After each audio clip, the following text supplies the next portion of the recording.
Bolus oesophagus से होता हुआ कहां पहुंचता है? एस्टोमक के अंदर पहुंचता है। और जैसे ही वो एस्टोमक के अंदर पहुंचता है, एस्टोमक के अंदर क्या होता है? गैस्ट्रिक ग्लैंड होता है। और वह गैस्ट्रिक ग्लैंड क्या सिक्रीट करता है? Gastric juice. तो अब देखिए, जो गैस्ट्रिक जूस है उसमें क्या क्या होता है। अब दूसरे पड़ाव पर फूड मटेरियल पहुंच चुका है। पहला पड़ाव था बक्कल कैविटी, और जो दूसरा पड़ाव है या दूसरा स्टेशन जिसको बोलते हैं, वो क्या है आपका? वह जो दूसरा स्टेशन है वो है स्टोमक। इसके अंदर पाया जाता है गैस्ट्रिक ग्लैंड, और गैस्ट्रिक ग्लैंड से सिक्रीट्स क्या क्या होता है? तो एक होता है HCl, और जो दूसरा होता है वो है प्रोपेप्सिन। प्रोपेप्सिन। और एक तीसरा है जिसको हम कहते हैं रेनिन।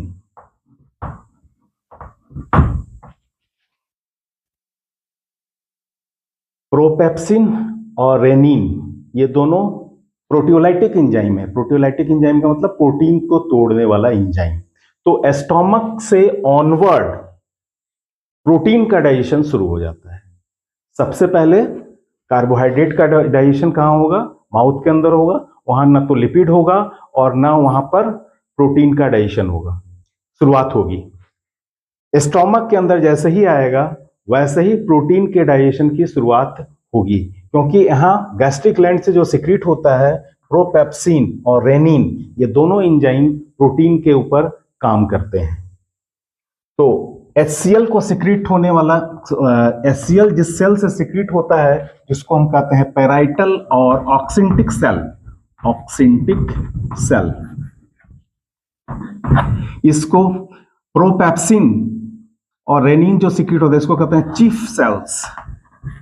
Chief cells. तो HCl का क्या काम है? HCl का काम है कि स्टोमक के अंदर का जो मीडियम है उसको क्या कर देगा? एसिडिक। और वह भी हाईली एसिडिक होता है, जिसका pH वैल्यू लगभग 2 के बराबर होता है, क्योंकि प्रोपेप्सिन और रेनिन या प्रोरेनिन के फॉर्म में यह सिक्रीट होता है। तो जब एंजाइम के में प्रो लगा है तो वह जो एंजाइम होता है वो इनएक्टिव फॉर्म में होता है। तो HCl के इफेक्ट से क्या होता है? प्रोपेप्सिन जो इनएक्टिव फॉर्म है वो एक्टिव फॉर्म में कन्वर्ट हो जाता है। ठीक उसी तरीके से प्रोरेनिन भी वो एक्टिव फॉर्म में कन्वर्ट हो जाएगा। तो जब ये दोनों एक्टिव फॉर्म में कन्वर्ट हो जाएंगे तो क्या करेगा? पेप्सिन किसके ऊपर काम करता है? पेप्सिन प्रोटीन के ऊपर काम करेगा और उस प्रोटीन को कन्वर्ट कर देगा पेप्टाइड्स में। पेप्टाइड्स कह सकते हैं कि जो प्रोटीन में बहुत सारा मॉलिक्यूल एमिनो एसिड से मिलकर के बना होता है, बहुत लंबा लंबा मॉलिक्यूल है ये। ठीक है, तो इसको मान लिया इस फॉर्म में दो एमिनो एसिड के फॉर्म में अगर तोड़ता है तो उसको डाइपेप्टाइड्स कहेंगे। अगर तीन एमिनो एसिड के फॉर्म में तोड़ता है उसको ट्राइपेप्टाइड्स बोलेंगे। तो इसी तरीके से उसको पेप्टाइड्स में तोड़ता है, इसको यूनिट में नहीं तोड़ता है, एमिनो एसिड में अभी नहीं टूटा है, ये पेप्टाइड्स में टूटा है। उसी तरीके से रेनिन जो है, यह जो एंजाइम है रेनिन, ये मिल्क प्रोटीन केसिन के ऊपर काम करता है।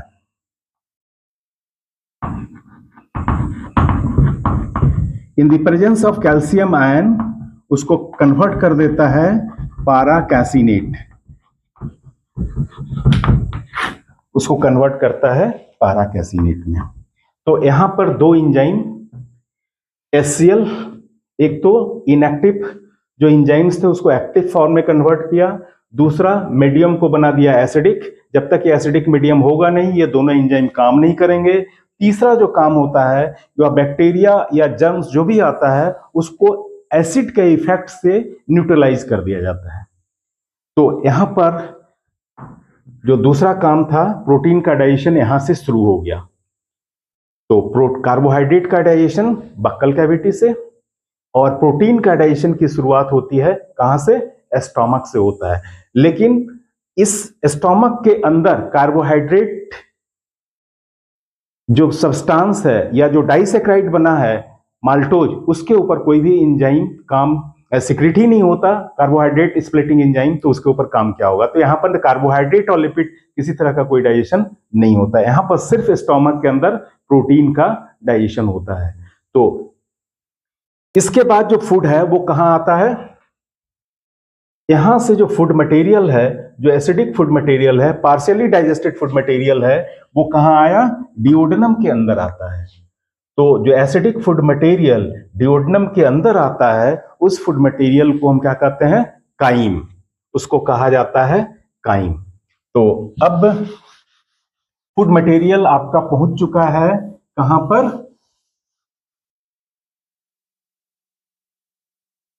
डिओडेनम में। और वह जो फूड मटेरियल है डिओडेनम के अंदर,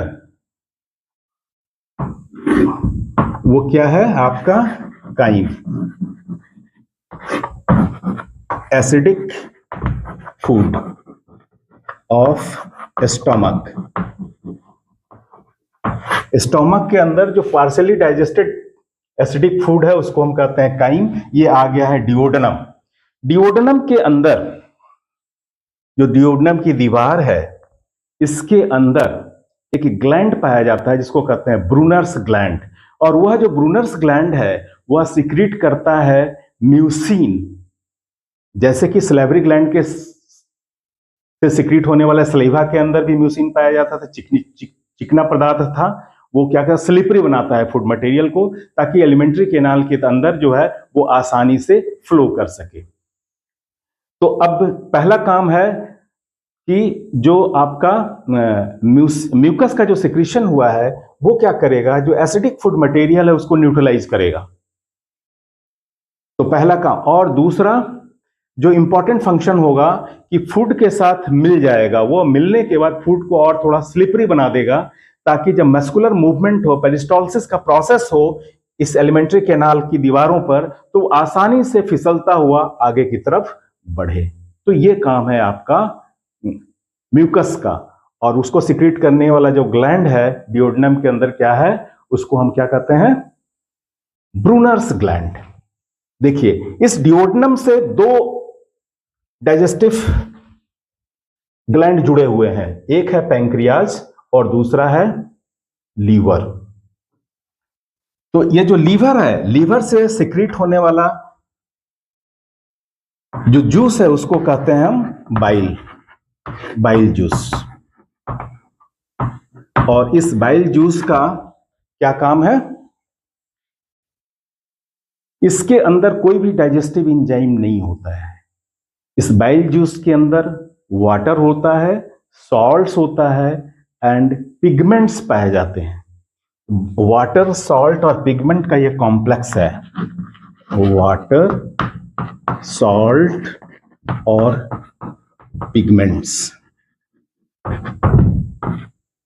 बिलीरुबिन एंड बिलीवर्डिन, दो तरह के पिगमेंट्स इसमें पाया जाता है। जब आरबीसी टूटता है तो ये दो तरीके के पिगमेंट्स बनते हैं। तो ये तीन चीज मुख्य तौर पर इसमें सिक्रीट होता है। तो इसका काम क्या है? यह बहुत ही इंपॉर्टेंट एंजाइम है। और यही ये जिस जूस है जिसके वजह से एक तो क्या होगा कि जो एसिडिक फूड है उसको न्यूट्रलाइज करके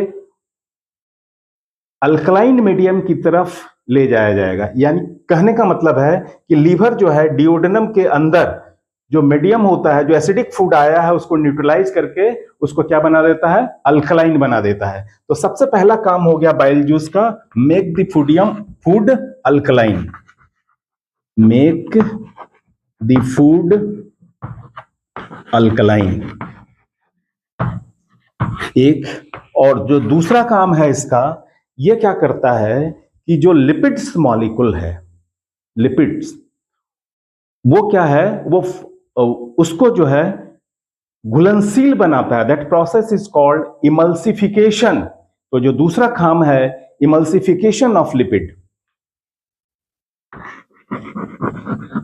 इमल्सिफिकेशन ऑफ लिपिड। जब इमल्सिफिकेशन होगा लिपिड का तो उसका सरफेस एरिया क्या होगा? बढ़ जाएगा और तब उसके ऊपर लिपिड डाइजेस्टिव एंजाइम जो है अच्छे तरीके से काम करेगा। तो दो काम है इसका मुख्य तौर पर, एक तो मीडियम को अल्कलाइन बनाएगा और दूसरा जो काम है emulsification of lipids to increase the surface area of the lipid so that the lipid digestive enzymes work properly. तो ये दो काम हो गए और लीवर से कोई भी डाइजेस्टिव एंजाइम लेकिन सिक्रीट नहीं होता है। जैसे ही मीडियम अल्कलाइन होगा उसके बाद ये जो पैंक्रियाज है ये सिक्रीट करेगा पैंक्रियाटिक जूस, और उस पैंक्रियाटिक जूस में क्या क्या पाए जाते हैं देखिए।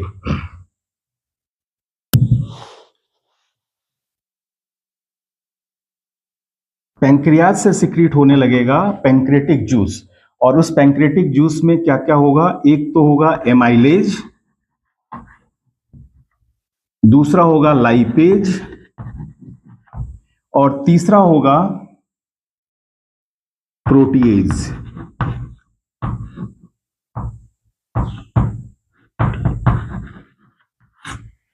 एमाइलेज है कार्बोहाइड्रेट स्प्लिटिंग एंजाइम, ये कार्बोहाइड्रेट के ऊपर काम करेगा, लाइपेज लिपिड्स के ऊपर काम करेगा और प्रोटीएज प्रोटीन के ऊपर काम करेगा। तो अब यहां से शुरू हो रहा है लिपिड का डाइजेशन। लिपिड का डाइजेशन कहां से शुरू होता है, डिओडेनम से शुरू होता है। सबसे पहले कार्बोहाइड्रेट का डाइजेशन माउथ में, दूसरा जो स्टार्ट होगा प्रोटीन, और जो तीसरा स्टार्ट होगा लाइपेज लिपिड्स का। लेकिन इसके साथ साथ जो यहां पर डाइसैकेराइड्स या पेप्टाइड्स फॉर्म में कन्वर्ट हुए हैं प्रोटीन मॉलिक्यूल, उसको भी स्प्लिट करेगा, उसके यूनिट्स में उसको तोड़ेगा। तो एमाइलेज कार्बोहाइड्रेट के ऊपर काम करेगा, तब उसको कन्वर्ट कर देगा डाइसैकेराइड्स में, डाइसैकेराइड्स।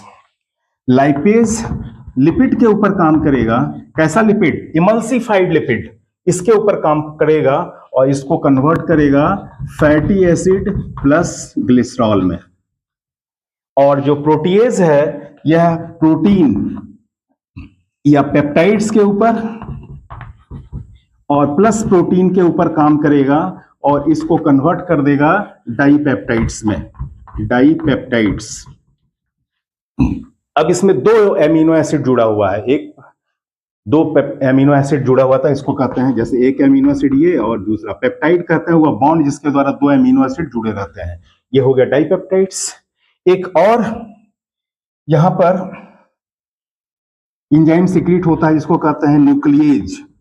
न्यूक्लियस काम करता है न्यूक्लिक एसिड के ऊपर और तब उसको कन्वर्ट कर देता है न्यूक्लियोटाइड्स में, न्यूक्लियोटाइड्स।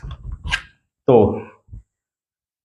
अब यहां पर तो ये है पैंक्रियाज से सिक्रीट होने वाले एंजाइम्स, उसका फूड मटेरियल जिसके ऊपर वो काम करता है और उसके जो सिंपलर फॉर्म है उसमें इसको तोड़ रहा है।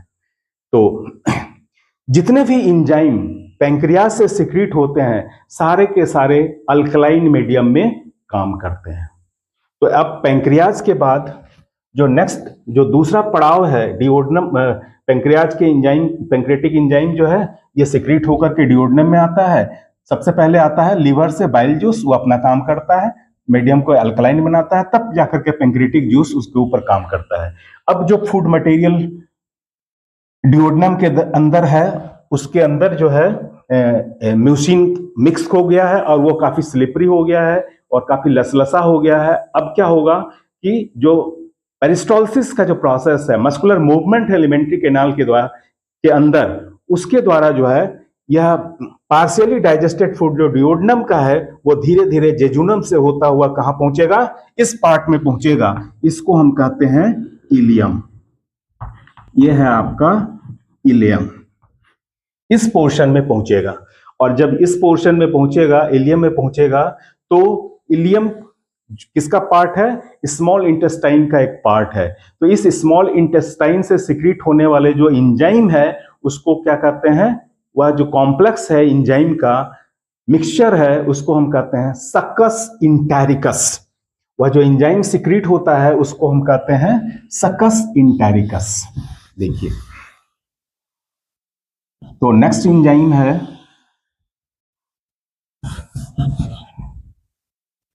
ये इलियम से सिक्रीट होने वाला जो एंजाइम का कॉम्प्लेक्स, उसको कहते हैं सक्कस इंटेरिकस।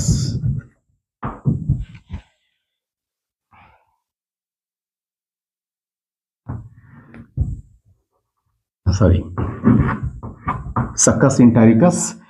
तो इसके अंदर क्या क्या पाया जाता है देखिए, एक होगा आपका कार्बोक्सी पेप्टिडेज, कार्बोक्सी पेप्टिडेज।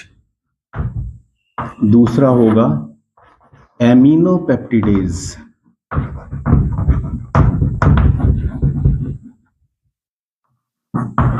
तीसरा जो होगा सुक्रेज,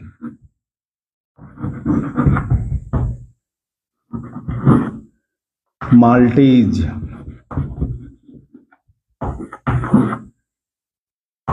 लैक्टेज,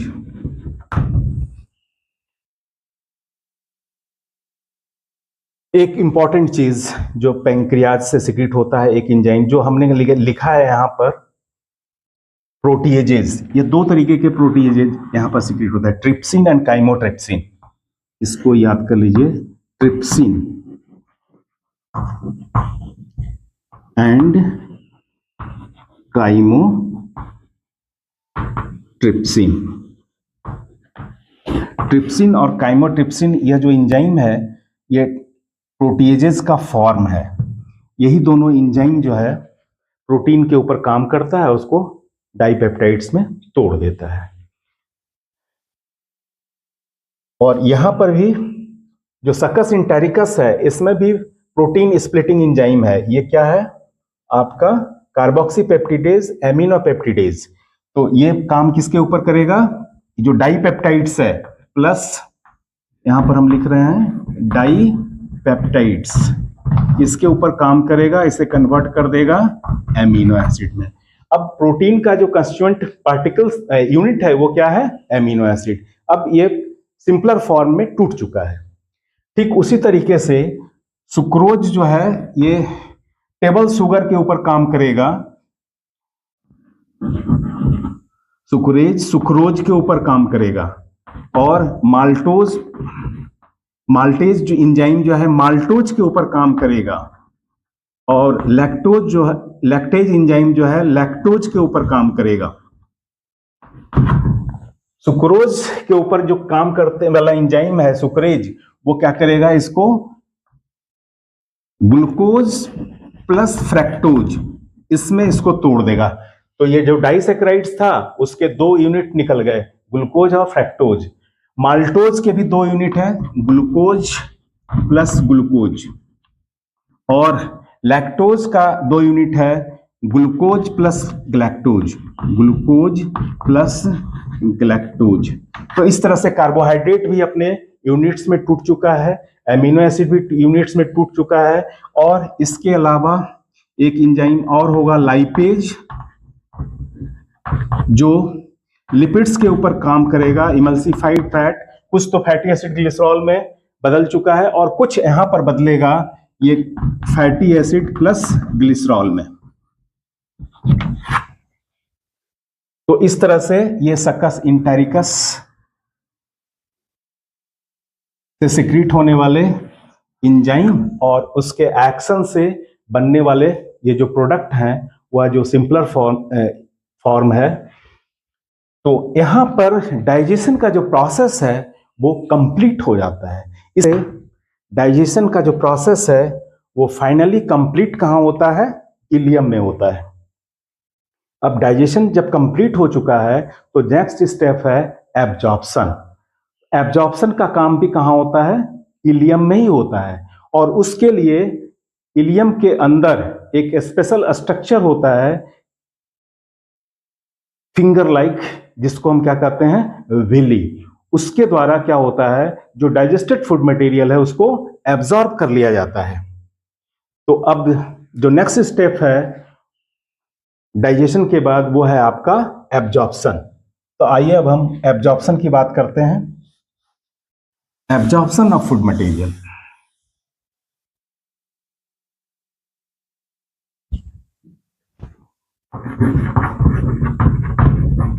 एब्जॉर्प्शन। एब्जॉर्प्शन कहां होता है? इलियम। इलियम के अंदर एब्जॉर्प्शन होगा। इसके लिए क्या होता है, जो इंटेस्टाइन की दीवार है उसके अंदर बहुत से छोटे छोटे फिंगर लाइक प्रोजेक्शन निकलते हैं, और इस फिंगर लाइक ऑफ प्रोजेक्शन को हम क्या कहते हैं? विली कहते हैं। इस विली के सरफेस पर बहुत सारे एब्जॉर्प्टिव सेल्स लगे होते हैं। ये सारे एब्जॉर्प्टिव सेल्स हैं, और इसके बाद इस सेल का जो इंटरनल पार्ट है, इसके अंदर ये हो गया आपका ब्लड कैपिलरीज, और यहां पर ये एक और स्ट्रक्चर होता है जिसको हम कहते हैं लैक्टियल वेसल्स। तो ये सेल्स हैं, एब्जॉर्प्टिव सेल्स इसको कहते हैं, एब्जॉर्प्टिव सेल्स। इस एब्जॉर्प्टिव सेल्स का काम क्या है? एब्जॉर्प्शन। तो जो फूड मटेरियल है वो दो पार्ट में हम बांटते हैं। एक हो गया आपका एमिनो एसिड, दूसरा हो गया ग्लूकोज, फ्रक्टोज, ग्लैक्टोज। एक कंपोनेंट ये हो गया।